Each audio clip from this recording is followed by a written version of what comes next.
Hey, my name is Ethan Cross. I'm 33 years old, and I work the late shift at a small train station in a town called Harlow Bend, Vermont. The kind of place most people only see through a window as their train slows down and speeds up again without ever stopping. I sell tickets, sweep the platform, keep the old wood stove burning through the winter, and make sure the last train out at 11:40 doesn't leave anyone behind. It's quiet work. Some nights I don't say more than 10 words to another living soul. But that suits me now because 3 years ago I stopped being the kind of man who wanted noise. That's a story I'll get to. What I need you to understand first is that on the night everything changed, I was standing at the far end of the platform with a paper cup of coffee going cold in my hand, watching the 9:15 pull in through a light October rain, when a woman I had never seen before walked straight up to me, pressed a warm, sleeping bundle into my arms, and whispered four words that I still hear in my sleep. Please, just hold him. And then, before I could even ask what she meant, she said one more thing, so quietly I almost missed it under the hiss of the brakes. Just for a minute, then she was gone. But let me take you back because none of this makes sense unless you know who I was before that minute stretched into the rest of my life. 3 years before that night, I had a different life entirely. I had a wife named Sarah, and I had a house on Chestnut Street with a crooked porch step I kept meaning to fix, and I had a future that felt as solid as the ground under my boots. Sarah was 7 months pregnant when the headaches started. The doctors used words I didn't understand, and then words I understood too well, and in the space of a single week, I lost both of them, my wife and the son we were going to name Daniel. I never got to hold him. That's the part nobody tells you about grief, that it isn't only the missing of what you had. Sometimes it's the missing of what you never got to touch. After the funeral, I couldn't stay in that house. Every room had a shape in it where Sarah used to stand. So I sold it for less than it was worth, took the job at the station because it was the loneliest thing I could find, and I let the quiet close over my head like water. I stopped answering calls. I stopped going to church, where people looked at me with that soft, careful pity that makes you feel like a cracked bowl. I told myself I was fine. A man can tell himself almost anything if he says it often enough in an empty house. So that's who I was on the night the woman appeared. A man who had trained himself not to want anything, holding a paper cup and waiting for a train, when suddenly I was holding a child instead. The baby couldn't have been more than a few months old. He was wrapped in a gray wool blanket, and he was warm against my chest in a way that made my whole body go rigid, because I had spent 3 years making sure nothing was ever warm against my chest again. I looked up to find the woman, to give him back, to say, "Lady, you can't just—" But she was already moving fast down the platform, her coat pulled tight, her head down against the rain.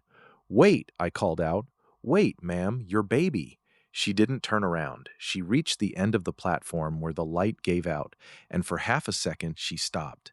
She looked back at me over her shoulder, and even from that distance, even in the dark, I could see that her face was wet and not from the rain.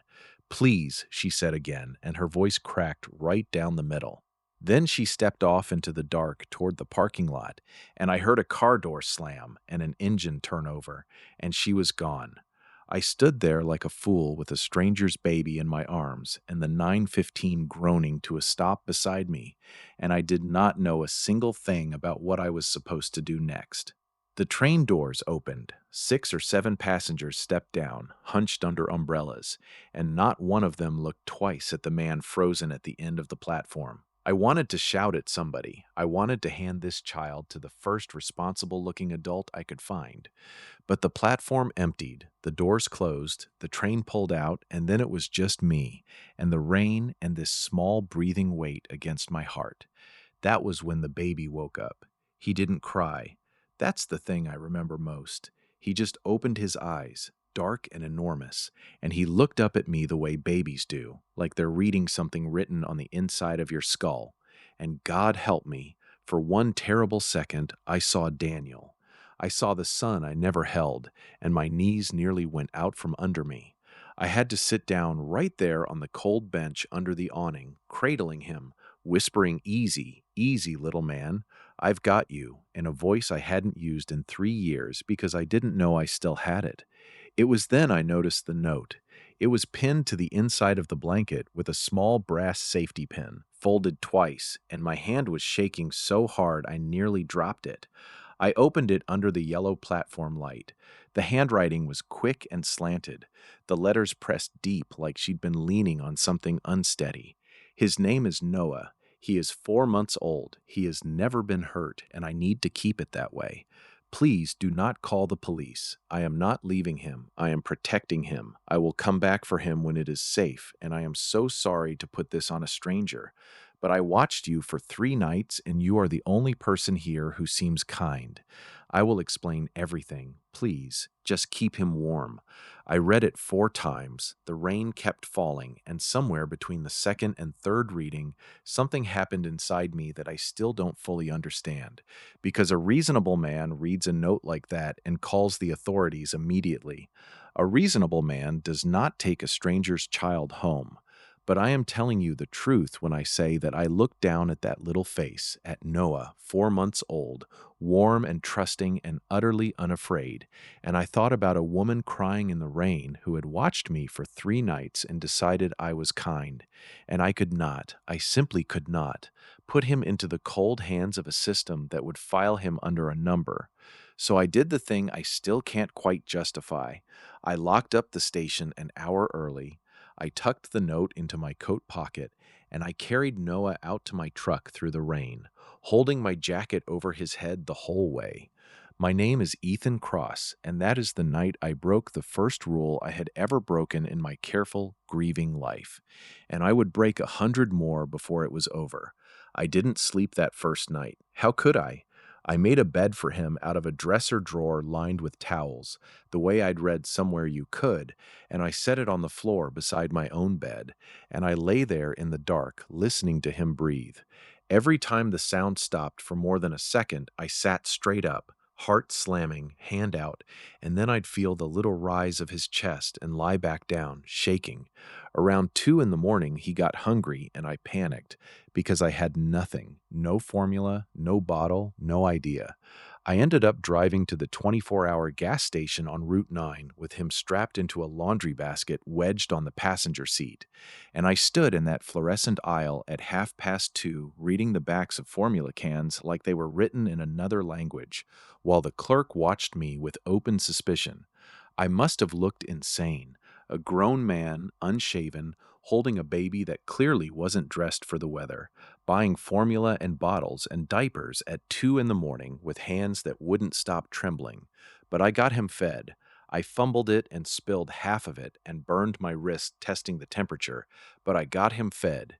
And when he finally settled against my shoulder and fell asleep with his tiny fist curled into my shirt, I sat down on my kitchen floor and I cried harder than I had at Sarah's funeral. Because for 3 years I had felt nothing, and now, out of nowhere, I felt everything. I sat on that cold linoleum until my back ached, afraid to move, afraid to wake him, afraid that if I set him down, the feeling would go with him. And I found myself talking to Sarah, out loud, in the dark, for the first time since I'd buried her. "I don't know what this is," I told her. "I don't know why he's here or how long he'll stay. But he needed somebody tonight, and I was the somebody, and I think, wherever you are, you'd understand that better than anyone." The house didn't answer, but it didn't feel as empty as it had the night before, either. The next morning, I called in sick to the station, which I had never once done, and I spent the day learning a person. Noah had a laugh that came out in surprised little bursts when I bounced him. He hated being on his back and loved being held up to the window to watch the rain. He had a birthmark shaped like a comma behind his left ear.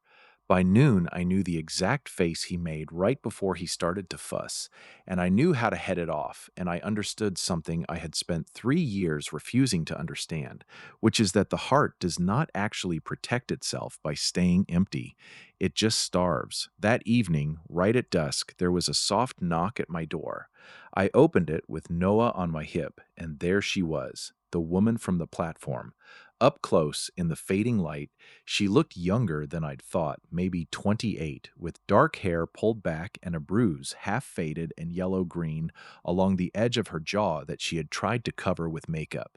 She looked at Noah first, only at Noah, drinking him in like a woman coming up from underwater, and her whole face crumpled. "He's okay," I said quickly. "He's fine. He ate, he slept, he's fine, I promise." She put a hand over her mouth. "Thank you," she whispered. "Oh God, thank you." I stepped back and held the door open. "You should come in," I said. "It's cold. And you owe me an explanation, but mostly you should come in." Her name was Maya. She sat at my kitchen table with both hands wrapped around a mug of tea she didn't drink, and Noah asleep in her arms at last, and she told me the shape of it in pieces, the way people tell you the worst things, sideways and out of order. The bruise on her jaw was from a man named Grant Holloway. Grant was Noah's father, though Maya said that word father like it tasted wrong. He came from money, the kind of old New England money that owns half a county and every judge in it. Maya had met him when she was 25 and lonely and impressed by all the wrong things, and by the time she understood what he was, she was pregnant, and by the time Noah was born, she was trapped in a house with a man who had never once raised his hand to a stranger and never once lowered it to her. 3 nights before she handed me her son, Grant had thrown her against a wall hard enough that she'd blacked out for a few seconds, and when she came to, she made a decision. She was leaving. But leaving a man like Grant wasn't as simple as walking out a door. He had told her, calmly, over dinner, in that reasonable voice that scared her more than shouting ever could, that if she ever tried to take Noah, he would make sure she was declared unfit, that his lawyers would bury her, that she would never see her son again, and no one would believe a word she said. And the terrible thing, she told me, staring at the table, is that he's probably right. Who's a court going to believe? Him, with his money and his name and his charity galas, or me, with no job and no family and a story about bruises I can't prove? So I ran, she said. I emptied what little cash I had. I got as far as I could, and then I realized he'd put a tracker on my phone, on my car, on everything, and he was maybe an hour behind me. And I couldn't let him catch me with Noah in the car, because if there was any kind of scene, any accident, any excuse, he'd take him and I'd disappear. She looked up at me then, her eyes raw. "I watched you for 3 nights," she said. "From the station bench. You didn't know. You were kind to everyone. You helped an old man with his bags, and you never took his tip. You fed a stray cat behind the ticket office. I thought, if I have to trust one stranger in the whole world with the only thing that matters, let it be him." I sat with that for a long moment. The rain had started again outside, soft against the windows. "And where's Grant now?" I asked. She swallowed. "I don't know," she said. "I ditched the phone and the car. I've been sleeping in a bus shelter 2 towns over. But he's looking. He's always looking." I found out later that people who have been hunted develop a kind of stillness, a way of holding themselves like the ground might give way. Maya had that. And watching her hold her son with that stillness, I made the second decision I couldn't justify. "Stay here," I said. She started shaking her head immediately. "No, I couldn't. I've already." But I kept going, quiet and steady, the way you talk to something frightened. "There's a spare room," I said. "It has a lock on the inside of the door. My truck's registered to me, not you, so it's not on any list he has. Nobody in this town knows your name. Stay here until you figure out a real plan, a legal one, a safe one, you and Noah both. And before you say you can't take charity, understand something. This isn't charity. 3 years ago, I lost a wife and a son I never got to hold, and I have been a dead man walking every day since, and last night a stranger put a living, breathing child in my arms, and I felt my own heart start beating again. So you're not taking anything from me. You already gave me something I thought I'd never get back." She stared at me, and her eyes filled, and she didn't say anything for a long time. Neither did I. We just sat there at the kitchen table while the rain came down and her son slept between us. Two people who had both lost everything, recognizing the same broken thing in each other. Finally, she nodded, just once. Okay, she whispered, okay. And that is how, 3 years after I stopped letting anyone into my house, I ended up with a family living in it. The first weeks were careful. Maya kept to the spare room and the kitchen, jumping at every car that slowed on the road, sleeping with a chair wedged under the doorknob, even with the lock. She apologized constantly for the noise Noah made, for the space they took up, for existing at all, until one night I finally set down my fork and said, Maya, you don't have to say sorry for being here. This house has been too quiet for 3 years. You're not the intruder. The silence was. She looked at me like she didn't quite believe a person could mean that, and then she looked down at her plate, and she didn't apologize again for a while. I gave her space. I didn't ask questions she wasn't ready to answer. In February, she came back. I was under my truck in the driveway with a socket wrench and a lot of profanity when I heard tires on the gravel, and slid out to find an old blue Corolla and Nora getting out of it with her hair pulled back and a look on her face like she'd rehearsed something in the car and was already losing her grip on it. She'd cut her hair. That was the first thing I noticed. It was short now, just past her ears, and she kept touching it like she wasn't used to it yet. Hi, she said. Hi, I'm. She stopped, started over. I got a job at the hardware store on Main. It's not much, but it's a job. I stood up and wiped my hands on a rag, and I found that I couldn't say anything at all. She kept going, faster now, like she had to get it all out before she lost her nerve. And I found a place. It's a room above the store. The guy who owns it rents it out. It's small, but it's mine. And I signed the lease myself, with my own name, and nobody else's name is on it. Her voice cracked on that last part, and she stopped and looked at the sky and breathed. Sorry, don't. I've been driving out here for 3 weeks, she said. I get to the turnoff and I turn around and go home. Today I didn't turn around. I put the rag down. Why? And she looked at me with those dark eyes and she said, because I wanted to say thank you and I couldn't figure out how to do it without also saying I'm sorry. And I didn't want to say I'm sorry because I'm not. And it took me 3 weeks to be okay with that. I have thought about that sentence more than almost anything anyone has ever said to me. She wasn't sorry. She had lost her house and her job and 2 years of her life, and she was not sorry, and she had driven 20 miles 3 weeks in a row to make sure I understood that. I asked her if she wanted coffee. She said yes. That was the beginning. I'm not going to pretend it was simple after that, because it wasn't. And I don't want to lie to you about how these things work. The first time I made her a cup of coffee, she stood in my kitchen and didn't sit down for 20 minutes because she was mapping the exits. She did it without knowing she was doing it. I watched her eyes go to the back door, the window, the hallway. I didn't say anything about it. I just kept my hands where she could see them, and I stayed on my side of the table. The first time I raised my voice, I dropped a piece of pipe on my foot in the barn and swore loud enough to startle a crow off the fence. She went so still and so quiet that I had to walk outside and stand in the cold for 5 minutes before I could come back in and speak. And when I did, I said, "That wasn't at you." And she said, "I know." And then, after a second, "My body doesn't know yet."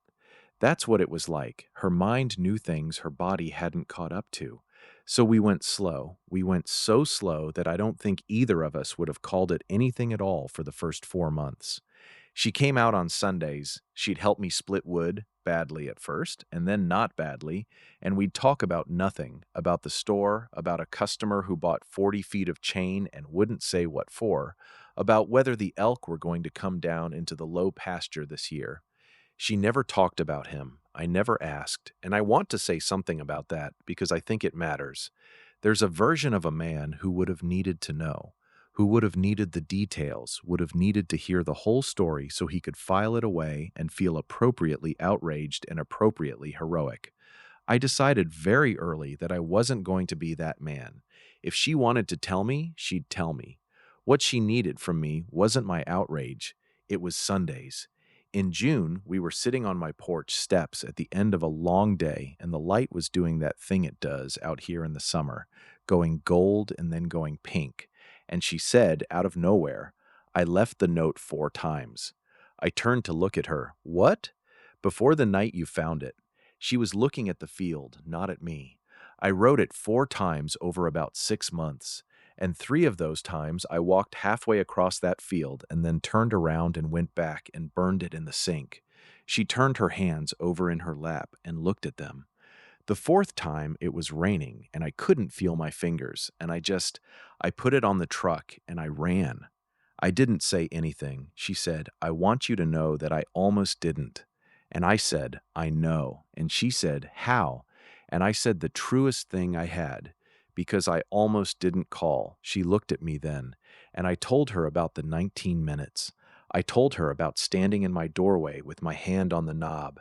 I told her that I had spent 2 years hearing a voice carry across a field and telling myself it was none of my business, and that if that light hadn't flickered, if it had just gone out clean, I don't know that I would have picked up the phone at all. I told her that I was not a good man who did a brave thing. I was a coward who got one chance and barely took it. She listened to all of it without moving, and when I was done, she was quiet for a long time. And then she said, Gabriel. It was the first time she'd used my name. You called. That's all, just that. She didn't say it to comfort me. She said it the way you'd correct a man's arithmetic. Whatever story I was telling myself about who I was, the fact remained. The light went out and I called. She was not interested in my guilt. She was interested in the fact.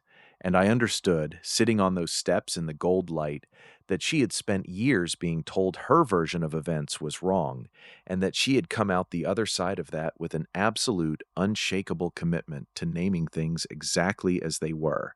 It was the most beautiful thing about her. It still is. She kissed me in September. I want to be clear that she kissed me, because I had made a decision months before that I was never going to be the one to move first. Not with her, not ever.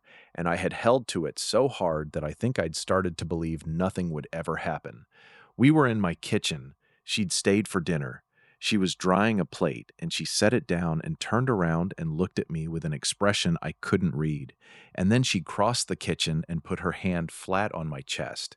I remember that, the flat of her hand, like she was checking whether I was really there. And she kissed me. And then she stepped back and looked at me with something like alarm.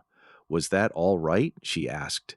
I couldn't speak. I nodded. She let out a breath she'd clearly been holding for a while, and she laughed, shakily, and she said, I've never done that before. You've been married. I've never done that before, she said again, and she held my eyes, and I understood exactly what she meant, and I had to look away for a second because of what came up in my throat. He came back one more time. It was October, almost a year to the day.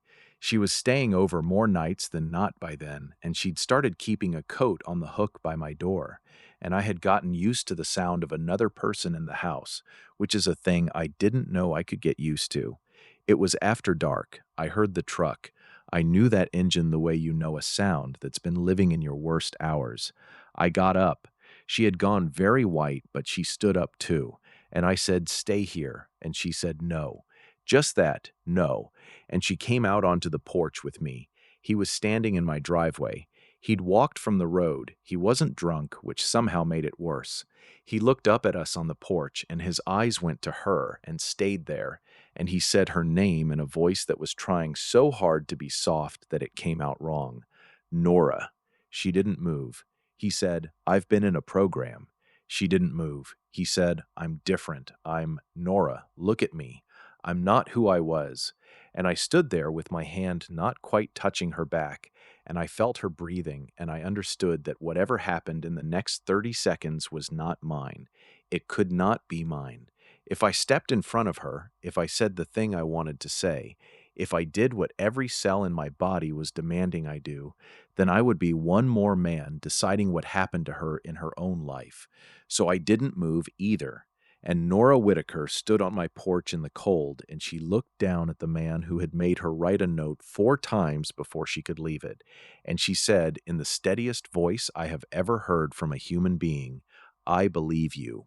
He took a step forward, and I'm still not coming back. He stopped. I hope it's true, she said. I hope you're different. I hope you never do to anyone what you did to me. I'm not saying that to hurt you. I'm saying it because it's what I want." Her voice didn't rise, not once. But I'm not the person who has to find out whether it's real. I did my time finding out. Somebody else can go next, or nobody can. It's not going to be me. And then she said, "Please leave." And he stood there. And I have never in my life wanted to hit a man more than I wanted to hit him in that moment. And I have never been more certain that hitting him would have taken something away from her that she had just spent a year building. So I stood still. And after a long time, he turned around and he walked back down the driveway, and we heard the truck start, and we heard it go, and the sound of it faded down the county road until it was nothing at all. And then Nora sat down on the top step of my porch like her legs had stopped working, and I sat down next to her, and neither of us said anything. We just sat there. The wind came across the field. Somewhere down toward the creek, an owl started up. She didn't say anything, neither did I. We just sat there in the dark and listened to nothing happening. After a while, she leaned over and put her head on my shoulder, and I felt the exact moment the shaking stopped. We got married the following June in the field between the two houses. Not a big thing. Her sister came, and the man who owns the hardware store, and 4 guys from my road crew who I'd worked next to for 11 years and never once invited anywhere. Nora wore a dress she bought herself. She was very specific about that. She told me about 6 times in the weeks leading up to it, in a tone that dared me to have an opinion. "I'm buying my own dress." And every time I said okay, and every time she looked at me for a second longer than the answer required, waiting for the catch. There wasn't one. There was never going to be one. She stopped waiting for it, eventually. That took about 2 more years. Her old house stood empty across the field for a long time. Somebody finally bought it, a young couple, a school teacher, and a guy who fixes boat motors, who have no idea what happened in their kitchen and never will, because it isn't their weight to carry. Sometimes at night, I look out the window and see their light on, and I feel something in my chest tighten and then let go. A light on in that house means somebody's just awake. That's all. That's all it means now. Nora manages the hardware store now. She hired 2 people last spring and fired one of them, and she came home that night and put her keys on the counter and said, "I hated that." And then, after a second, "I'd do it again." She sleeps on the side of the bed nearest the door. I've never asked her to move. Some things you don't ask about, you just leave the space. And every so often, usually late, usually when the wind is coming down off the mountains and the house is making the sounds it makes, she'll go quiet in the middle of a sentence and I'll know where she's gone. And I'll just put my hand flat on her back and leave it there and not say a word. That's the whole technology. That's all it ever was. About a year ago, I was cleaning out a drawer in the kitchen and I found the note. I'd forgotten I asked for it back from the sheriff's office. It had been in an evidence bag, and the bag had a sticker on it with a case number, and inside was that soft gray square of paper with the careful, unsteady handwriting. "If the lights go out in my house tonight, call the police. Please don't knock. Don't come over. Just call." Nora came in while I was standing there holding it. She looked at it for a long moment. Then she took it out of my hands and she said, "Do you know what the hardest part of writing that was?" I said, "No." She said, "The word please." I looked at her. "I sat at that table for an hour," she said, "trying to figure out how to ask a stranger to save my life without being a burden about it." She was smiling when she said it. That's the thing that gets me. She was smiling in our kitchen with a dish towel over her shoulder. That's why it took 4 tries. I kept thinking I hadn't been polite enough. I didn't have anything to say to that. I never do about that. She folded the note back up along its old creases and she handed it to me, and she said, "Keep it somewhere I don't have to look at it." So I did. It's in a box in the barn under the workbench, and I know exactly where it is, and I have not opened it since. But I think about it. I think about a woman sitting alone at a kitchen table with a man in the next room, trying to find a polite way to ask for her life. I think about how she folded it and walked out into the rain 4 separate times. And I think about myself standing in a doorway with my hand on the knob, and every good instinct I had screaming at me to run across that field and kick that door in and be a hero, and how the actual, unglamorous, correct thing to do was to stay exactly where I was and make a phone call and let her decide. Because that's what she asked for, not a rescue. She never once asked for a rescue. She asked for someone to do exactly the small thing she named, exactly the way she named it, and then to let her walk out of that house on her own two legs. And she did. She walked out on her own two legs. Every year on that night, the 11th of November, we don't do anything special. We don't mark it. We eat dinner and we do the dishes and we go to bed. But at about 11:20, wherever she is in the house, she'll find me.